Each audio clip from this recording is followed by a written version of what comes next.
I mean, the needs are huge, the inequalities are huge, and there is just a kind of burning need for the work that civil society does.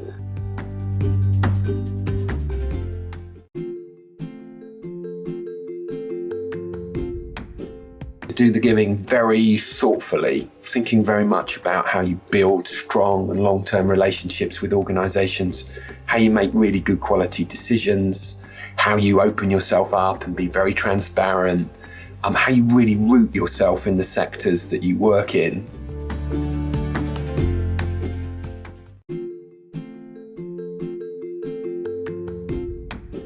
I don't think it's a bad thing for anybody who's in a leadership position at a kind of philanthropic organisation to have some experience on the other end. You know, the need to kind of bring in every single £1,000, that slightly shattering feeling when you've put your dreams into a funding proposal that just gets turned down flat with a very curt letter. Purposely Podcast, speaking with social entrepreneurs and charity founders and leaders, people who are making the world a better place. Here's your host, Mark Longbottom. Paul, a really warm welcome to Purposely Podcast. Thank you, Mark. It's great to be with you. I normally start by asking people about their jobs or their companies. I thought somewhere really strange to start, which is, how did you get your name? Well, we share a little bit of our name, don't we? We do.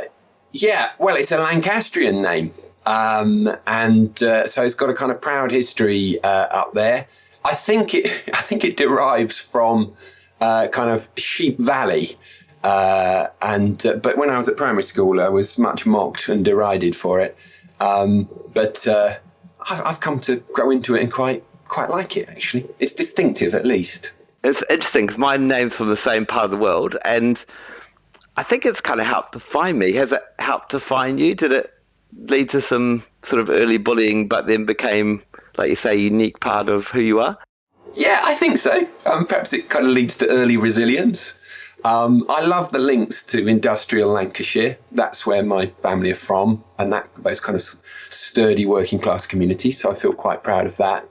And I like to think that if there's a long list of names of people, you sort of stand out, you know, before you've said or done or thought anything, already you're slightly distinctive. I wouldn't change it. I mean, if you ask my daughters, they're probably not quite as excited about the name as I am, but... Yeah, I understand that. And you're an OBE. I bet that was a great moment. What did you get your OBE title from?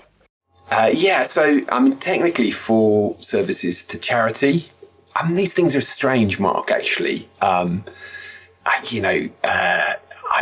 You never feel as if you quite deserve them. You're very conscious that whatever you've been deemed worthy to get it for, it's generally on the back of a lot of work by other people.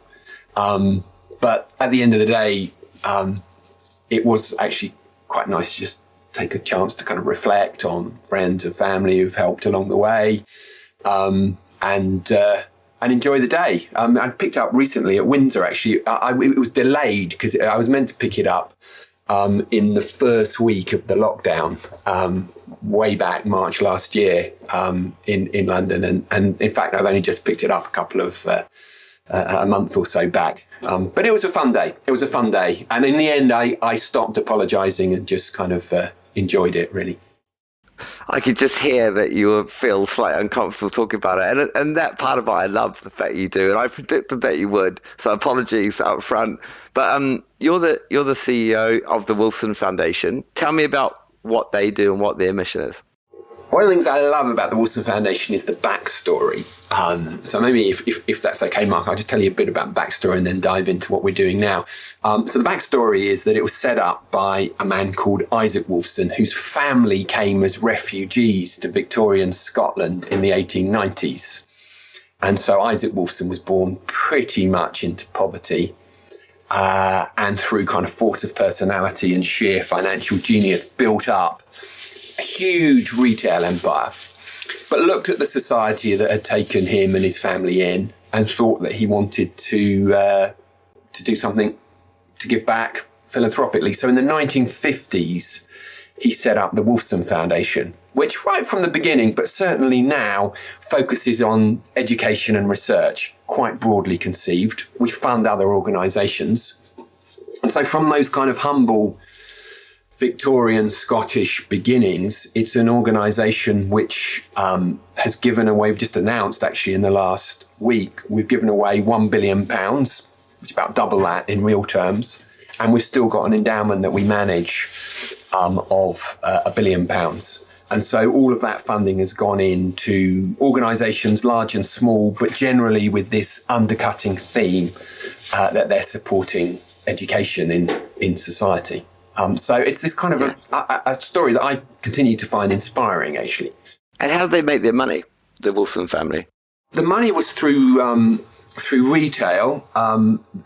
Isaac Wolfson sort of set up an organisation called Great Universal Stores. He was obviously a man of vision, because when he set it up, it wasn't particularly universal or great. He built it to being the biggest retail conglomerate in Europe. And one of the things they really pioneered was the catalogue shopping boom, sort of in the period just before and just after the Second World War. So in a sense, the kind of internet shopping boom of that period, where, you know, every house could have a catalogue and order from the comfort of your armchair. And so that was where the funds were generated. And indeed, for the first sort of 30, 40 years of our existence, our endowment was in Great Universal Stores. But now we're long since a kind of completely independent charity that, has nothing to do particularly with any business. We have an endowment that's managed like any other endowment. But that's the backstory. And a long-term approach to philanthropy. And I love the fact you've effectively turned, was it 5 million, the initial investment into the foundation? And like you say, celebrating £1 billion pounds donated recently.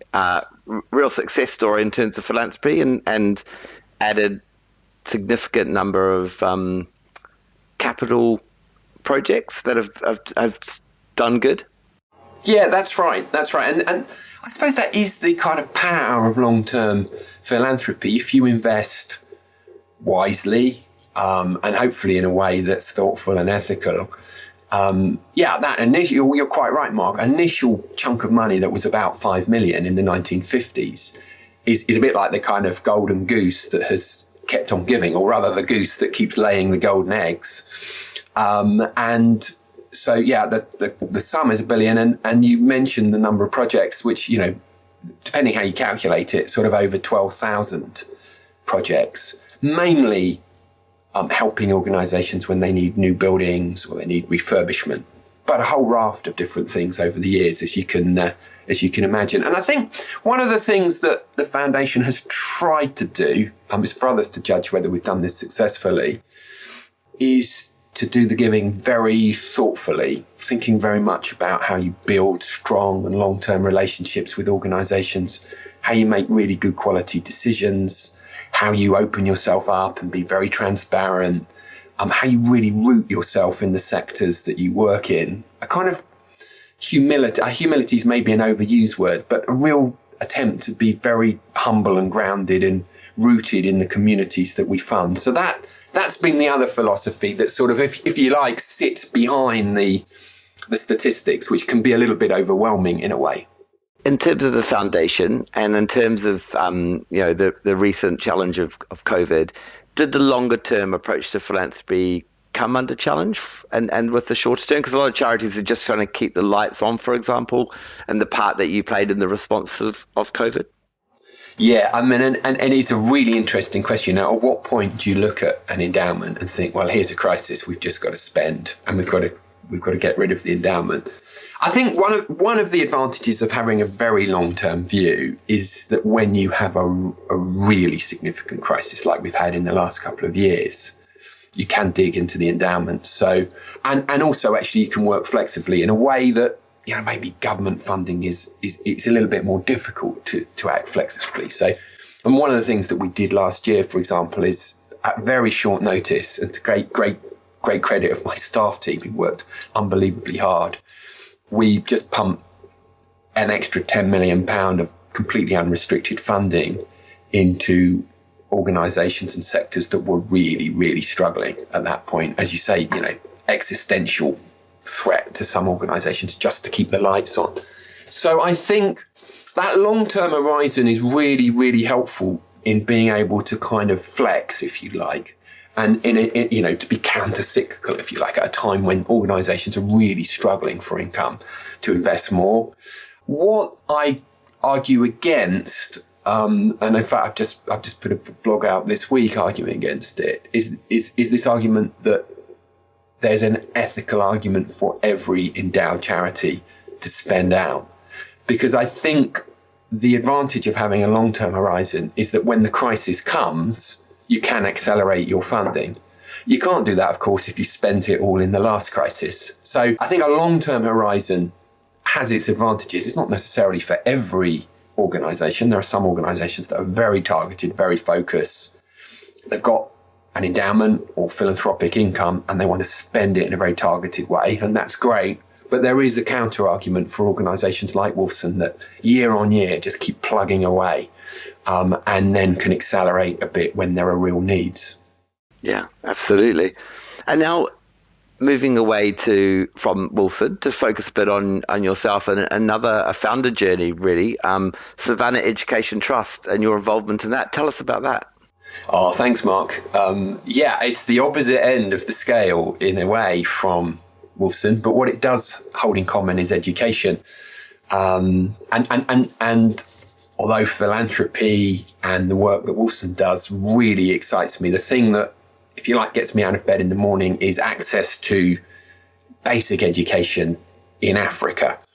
And about 15 years ago, with a friend, I set up an organisation working in West Africa, really based on our experiences of travelling out there and our engagement with local communities on the border between Burkina Faso and Ghana. And those communities facing, very rich communities in some ways, socially rich, but facing huge challenges in terms of poverty and, crucially, having no access at all to education. And so having got to know the communities, they made an approach to us to ask whether we would be willing to work with them to build, in the first instance, a school, a basic school providing basic education. And our initial response to that was that, this wasn't our line of business. What could we do? But we came away, thought about it quite carefully. And in the end, having researched models and talked to a lot of other organizations, investigated whether we could get anybody else, any other organisation interested. We said that we would indeed try and create a community school that was sustainable in a single village up there on the borderland of northern Ghana, which was successfully built and was so successful actually and became such a kind of beacon in a way that we took the model and have rolled it out. And so there's a whole network of schools up in northern Ghana now, which are Savannah schools, Savannah Education Trust schools, providing clean water and an education to kids. And what's been the most striking thing really, Mark, there is, and the most gratifying thing, is to see a situation where those communities, where when we first started working, just under 1 in 4 of the children were dying before their 5th birthday, being completely transformed by the power of community action, working in partnership with the local church, the local government, and above all, the parents and the community themselves, creating these lovely schools, which, as I say, provide clean water, a meal every day, and a reasonable quality of education that's very relevant and pertinent to the local area with things like agricultural training and so on. And the transformative impact of that is even greater than I'd anticipated, actually. And despite the challenges of the last couple of years, very different challenges to the challenges that somewhere like Wolfson has faced, the work continues to grow and to flourish out there. And so you have UK-based charity, isn't it, with UK-based trustees raising money here, but delivering that to the services on the ground?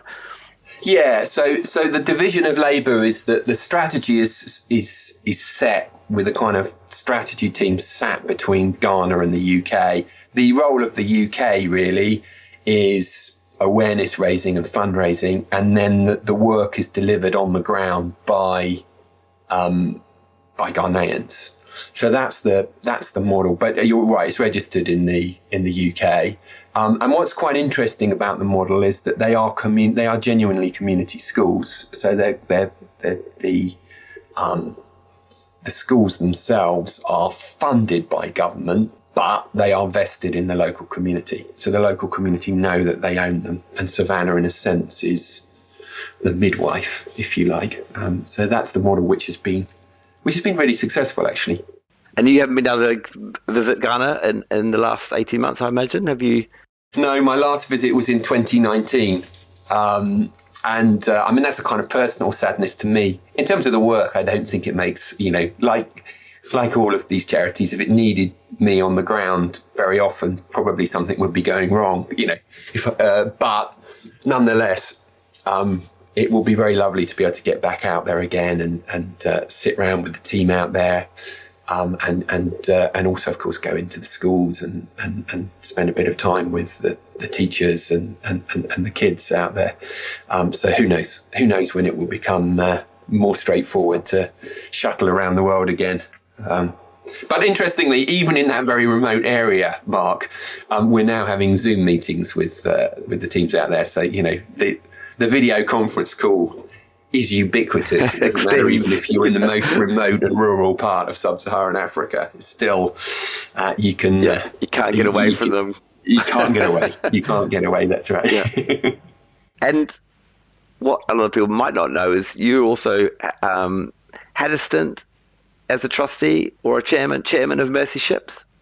Yeah, I'm still involved actually, and I've talked about Wolfson, which is in a sense a kind of juggernaut in charity terms, and then Savannah, which is very grassroots and relatively small income, and Mercy Ships, I suppose you'd put somewhere in the middle. I don't know how much your listeners will be aware of Mercy Ships, but it's a charity, an international charity that runs the largest hospital ships in the world, and we've now got two that float along the ports of Africa and really provide a fully functioning training hospital to provide not just really high quality surgical care for people who need it, but also training for local healthcare professionals as well.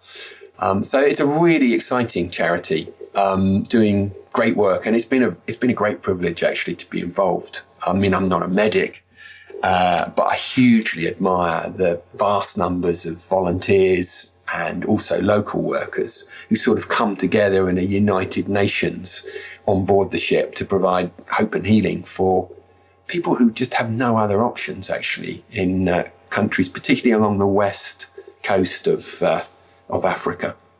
You went to Oxford Uni. You did a degree in history and then a master's in history. How did you end up heading off in terms of doing a sort of for-purpose career? Like, tell us a bit about your career and how you got to where you are today. Yeah, I remember Michael Heseltine, the British politician, sort of famously when he was at university wrote that on the back of an envelope, his exact career progression that would take him through business to politics to Prime Minister. And there wasn't a similar envelope for me, really. I guess coming out of university, though, I was quite interested in philanthropy. This sort of sense of how you take private money and think about how you can use it for public good. And it did always seem to me a really intriguing sector because it sort of sits on the edge of civil society. It sits on the edge of sort of wealth creation and entrepreneurship. And actually, particularly when you're working at reasonable scale like Wolfson is, it also sits on the edge of public policy. So, you've got the private sector, you've got the public sector, and then you've got civil society, sort of, and philanthropy. I think particularly the larger organisations and the ones that are trying to be really thoughtful sit there on the edge of it. in a sense, it was, I partly fell into it, but in a sense, it was that reflection that was really interesting, and actually how people can use wealth in creative ways to do remarkable things. So that's how I fell into Wolfson. And then Savannah really kind of caught hold of me and tapped me on my shoulder. And, having spent time in those communities and having kind of been asked directly to be involved, there was a sort of sense of not being able to walk away. And I guess in that sense, my personal faith as a Christian made it more difficult to walk away from that. It makes it sound as if I wanted to, but so I think, like a lot of people, it's subsequently been partly kind of planning and partly just doors opening. But I've never regretted working and spending my kind of day job time doing something which I feel very passionately about and which excites me, and which hopefully in some small way has a beneficial impact on society. What could be more exciting, right, Mark? Absolutely. And how's that changed you? How does it make you the parent you are today? So you've got children, and do you find yourself kind of installing similar values on them quite deliberately, or? Yeah, so I've got 4 daughters, Mark. So I'm a feminist both by instinct, inclination, but also through my daughters. Pure need. Through pure need. Look, it's difficult to talk as a parent, isn't it? Because I don't think, none of us think we're kind of fabulous parents. But I do hope that they will grow up with a view of the world which understands that, we are all connected. And that if you see a need in society, if you see a need in a friend, if you see a need in somebody who you know, I hope that their instinct will be to walk towards that need rather than walk away from it. And also actually they've been, I set up Savannah at about the same time as Lily, our oldest, was born. And so in a sense, they've kind of been on that journey as a family together with me. They've seen it grow. They've seen the impact. As we sit around our meal table, there's a kind of picture up of some of the kids enjoying their own meal. And so, I hope by osmosis, if not by me kind of ramming these points down their throats, some of that might rub off actually onto the way that they think and the way that they act. It must be quite an unusual setup sometimes, because on one hand, you're the gatekeeper on, hundreds of thousands of pounds and whether a charity is successful in delivering a project or not. And then you sort of put on another cap, which is, raising smaller amounts of money to ensure you could do life-changing work in Africa. Do you sort of pinch yourself sometimes and think about how different that feels and how different people are in their approach to you depending on what hat you're wearing? Yeah, it is. And sometimes the kind of contrasts are quite striking and quite interesting. I think there's a couple of things to say in terms of that, Mark. The first is, I don't think it's a bad thing for anybody who's in a leadership position at a kind of philanthropic organisation to have some experience on the other end.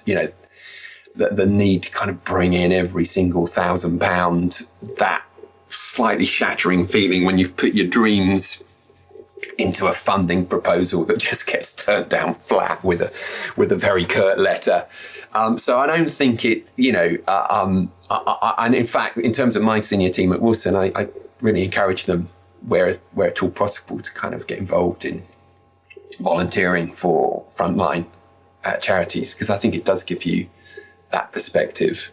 But the other thing is, I hope as well it doesn't make me complacent in terms of the sums of money that Wolfson is able to give away.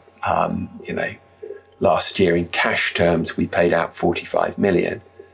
And it, I suppose, would be easy to get blasé about a grant of 10,000 or grant of 25,000, as if somehow this is small money. But I think the other thing about Savannah is it reminds you that for a lot of grassroots charities, those chunks of money, those tens and 20,000s, are really, really important, can be transformative. And therefore, in terms of philanthropic spend, you need to be thoughtful and considered in terms of where you're putting those, as well as, if you like, the bigger chunks of money. Yeah, I don't know whether that answers your question, Mark, but you're right. Sometimes there is a sort of almost a slight disconnect between these two different worlds. It's surreal for you, though, right? Very surreal. When I first started Savannah, I don't know what the stats are now, but the total assets of the Wolfson Foundation were about 30% of the GDP of Burkina Faso, which is a country of 10 to 15 million people. And you just kind of look at that and think, wow, what a strange world in a way we live in. I don't know what the stats are now. I'm hoping that although Burkina's been through difficult years since, that the statistic wouldn't be quite so striking now. And what do you do when you're not working? Or being a chairman or a trustee, what do you do in your downtime? I'm a squash player. Quite a bad squash player, actually, Mark, but, an enthusiastic one. And actually, one of the things that I've loved during lockdown has been the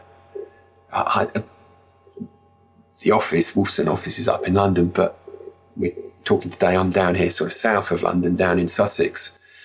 And I've always enjoyed walking out in the countryside, but that's really come to life in the last couple of years, trying to persuade as many of my family as possible to come with me, but if I can't, just on my own, putting walking boots on and just heading out into the lovely English countryside and finding new walking trails and just spending a bit of time out with nature and a bit of time to think and a bit of headspace.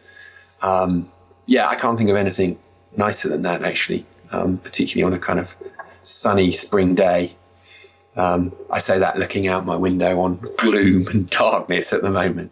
And what do you think the future is for, they call it in the UK, the third sector, as we head towards wrapping up? I love the fact that you talk about being a humble funder and long-term and working in partnership with others. What's your thought around charities being reliant on grant money or, donations, and maybe that switch to more sustainable source of income, or are there changes afoot, do you think? Yeah, the first probably obvious thing to say is that civil society is needed more now than certainly at any time, I think, during my lifetime in the UK. The needs are huge, the inequalities are huge, and there is just a kind of burning need for the work that civil society does.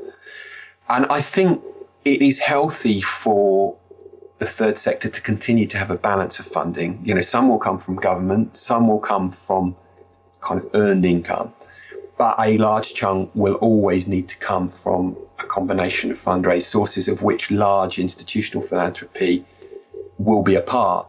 I think there's going to be an increased scrutiny on that. That started. I know you spoke to Beth Breeze recently. I think there's a need for us to articulate the case for philanthropy, but really crucially to articulate the case for funding sources which are thoughtful, ethical, and really do work in partnership and are rooted in the sectors that they kind of purport to serve. So I'm hoping that, the pandemic will have catalyzed actually a lot of that. And so that whatever other changes we see, civil society remains at the heart of communities doing great work and has a variety of funding sources, but the grant funding that comes in is a crucial slug of that and is more and more effective and thoughtful and rooted, if you like, as we go forward. So that to my mind would be the kind of the ideal as we move into the next year or two. Well, a massive thank you for joining me on Purposely. Really appreciate your time. And good luck with Savannah and Wolfson and what comes next. Oh, thank you, Mark. It's been so nice to have a chat to you, and thank you for inviting me on.